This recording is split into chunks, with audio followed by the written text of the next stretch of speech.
Assalamualaikum warahmatullahi wabarakatuh. Saya Ahmad Aslam Mubarak bin Aswan.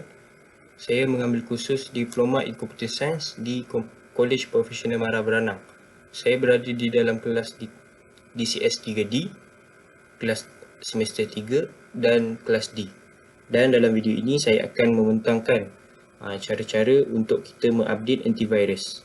Dan seperti yang anda lihat sekarang ini, saya sudah pun menginstall antivirus ke dalam laptop saya. Dan untuk mengupdatekannya, perlu pergi ke show hidden icon menu di sebelah bawah belah kanan sini. Dan tekan dia akan keluar beberapa logo dan antaranya ada keluar logo antivirus. Tekan di situ akan keluar beberapa option lah untuk kita pilih. Antaranya option update. Dalam option update tu akan keluar sama ada kita nak update antivirus tersebut dari segi engine and virus definition sahaja ataupun update seluruh program antivirus tersebut. Dalam video ni saya akan tunjuk update program antivirus tersebut lah. Dia akan loading, keluar. Di sini release date yang dah up to date, yang kita dah update. Jadi bila kita dah update antivirus tersebut, senang untuk antivirus tersebut untuk detect segala virus yang ada dalam laptop kita. Sama ada virus-virus yang lama ataupun virus-virus yang baru. Dan bila kita dah update antivirus tersebut, senang untuk antivirus tersebut untuk buang semua virus yang dah di-detect. Dan setengah antivirus tersebut, dia mempunyai security operating system yang membolehkan antivirus tersebut untuk detect segala kelemahan yang ada dalam laptop tersebut.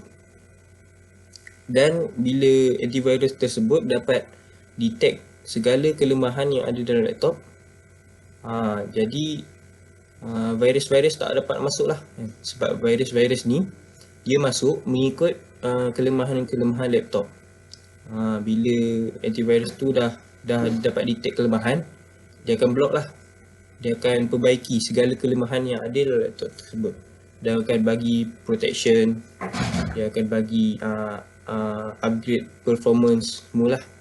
Dan susah untuk virus masuk. Dan terima kasih. Itu sahaja untuk proses update antivirus. Dan kita akan lanjutkan dengan proses untuk disk cleanup. Terima kasih. Assalamualaikum. Kembali lagi dalam video saya. Dan sekarang ini saya akan menunjukkan bagaimana nak menjalankan proses untuk kita menjalankan proses disk cleanup. Sebelum itu kita akan pergi ke ikon kantar pembesar ni. Kantar pembesar ni kita tekan dan kita type disk cleanup. Enter. Dia akan mengesan lah semua file-file yang boleh di clean up kan. Dan di sini kita boleh pilih. Sebelum tu, bila kita lihat dalam kita punya orang kata size yang kita boleh clean up kan, iaitu 2.7 GB. Tapi sebenarnya ia adalah lebih daripada tu. Bila kita tekan clean up system files,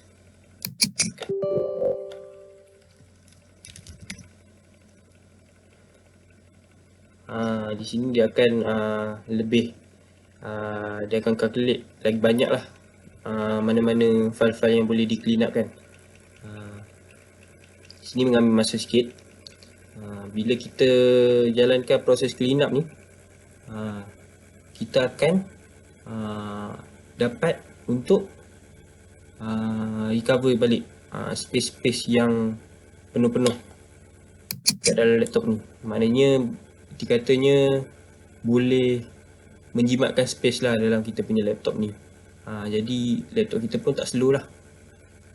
Kemudian bila kita gunakan proses disk cleanup ni, adalah cara yang lebih mudah lah untuk kita delete file-file yang ada yang tak guna kan dalam laptop kita. Bagi siapa yang tak begitu pandai nak delete file secara manual, boleh gunakan method proses disk cleanup ni lah. Dan sekarang di sini kita boleh lihat bahawa kita boleh pilih dan mengikut tadi adalah 2.77 GB, sekarang adalah 33.4 GB. Jadi saya akan pilih untuk mana-mana file-file yang saya nak delete. Saya ke bin download DirectX Education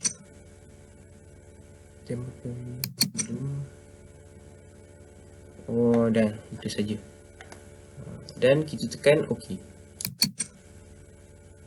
Dia keluar satu pop-up, kita tekan delete files. Dia akan delete segala file-file yang kita telah pilih tadi. Macam saya pilih recycle bin yang paling banyak, 7 berapa gigabyte tadi. Sini mengambil masa lah. Saya akan skip sampai proses ni habis. Dan sekarang tengok di saya punya space. Tadi 33.4 GB, sekarang dah turun 25.5.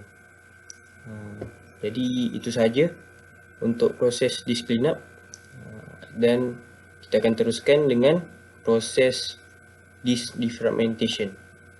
Terima kasih. Assalamualaikum, kembali lagi dalam video saya, dan sekarang saya akan menunjukkan cara-cara untuk menjalankan proses disk defragmentation. Dan kita pergi ke ikon gantar pembesar juga, dan kita tekan defrag. Kita tekan kepada app defragment and optimize, dan sekarang ni dia akan keluar yang mana kita boleh pilih lah sama ada kita nak analyze sahaja ataupun kita nak optimize. Bila kita tekan optimize ni, dia akan analyze dan optimize sekaligus. Dan untuk media type saya adalah hard disk drive, tapi kepada yang media type dia adalah solid state drive, bagi saya tidak perlu untuk kita defragmentkan dia. Dan bila saya tekan defragment, dia akan loading lah, dan proses ni mungkin mengambil masa yang agak lama sikit. Tapi bila kita dah menjalankan proses defragmentation, dia makan masa, tapi ada faedahnya, ada kebaikan dia. Walaupun dia lama kan, tapi dia worth it lah bila tunggu untuk defragment tu. Kita akan dapatkan bila laptop kita akan menjadi lebih laju, masa proses loading untuk laptop kita lagi cepat kan. Kemudian file kita ni dia tak akan berterabur, dan dia akan disimpan di dalam satu tempat.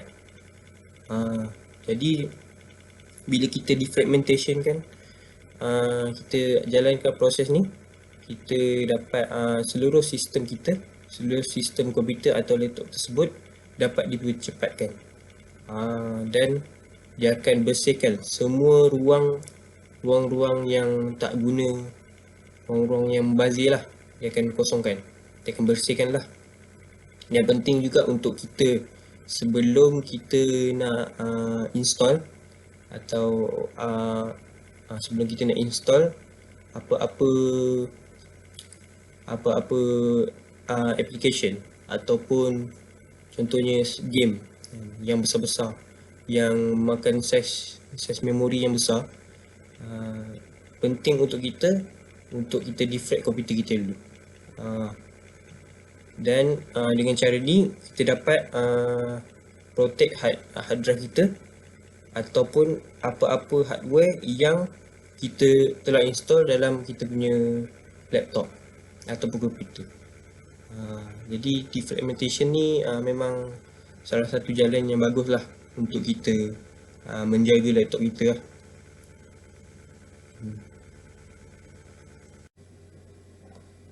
Dan sekarang defragmentation pun telah siap dilakukan. Dan kita boleh tengok ke button change setting, di mana kita boleh settingkan defragmentation tu untuk dia automatic dia defragmentationkan sendiri, sama ada daily, weekly atau monthly. Terima kasih. Assalamualaikum dan selamat kembali ke dalam video saya. Dan sekarang ini saya akan tunjukkan perjalanan proses backup file. Pergi ke File Explorer dan pergi ke dan pilih saja mana-mana file ataupun folder yang hendak di backupkan ke dalam drive.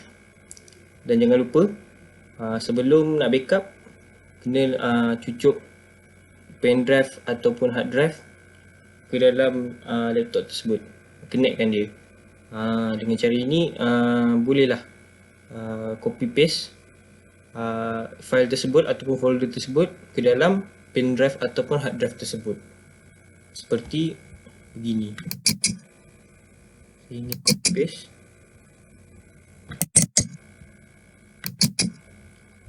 ke dalam,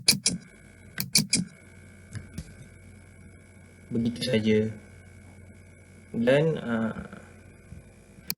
kita buka kat sini, ada gambar. Dan apabila kita menjalankan proses backup file ni, salah satu advantage-nya, kebaikannya adalah mudah untuk kita mengakses semula file-file yang kita telah backup. Dan juga semua maklumat dan semua file semua terletak di dalam tempat yang kita dah backupkan. Dan advantage yang kedua, kebaikan yang kedua apabila melakukan proses backup file adalah kita dapat mengatasi kerosakan komputer. Macam mana kalau laptop atau komputer tu rosak, tapi kita nak data dalam laptop tu lagi, tapi dah selamat sebab kita dah backupkan file dan semua data tu dalam drive kita. Dan dengan proses ni maklumat dan file semua takkan hilang dan boleh diakses semula. Terima kasih. Dan selanjutnya akan teruskan dengan hardware cleanup proses. Terima kasih. Dan sekarang ini saya akan membuat proses hardware cleanup bermula dengan keyboard. Untuk keyboard saya menggunakan tisu untuk membersihkan keyboard dan juga sedikit air.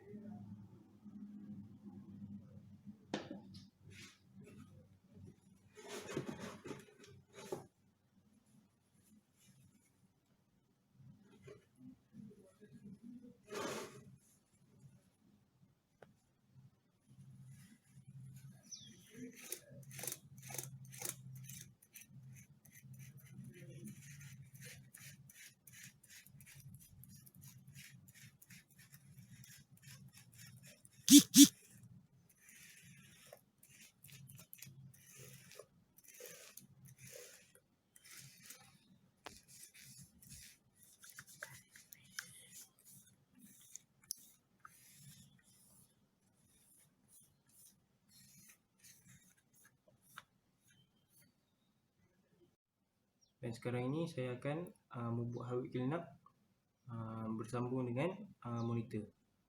Saya menggunakan kain microfiber juga dengan sedikit air.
Siap. Terima kasih.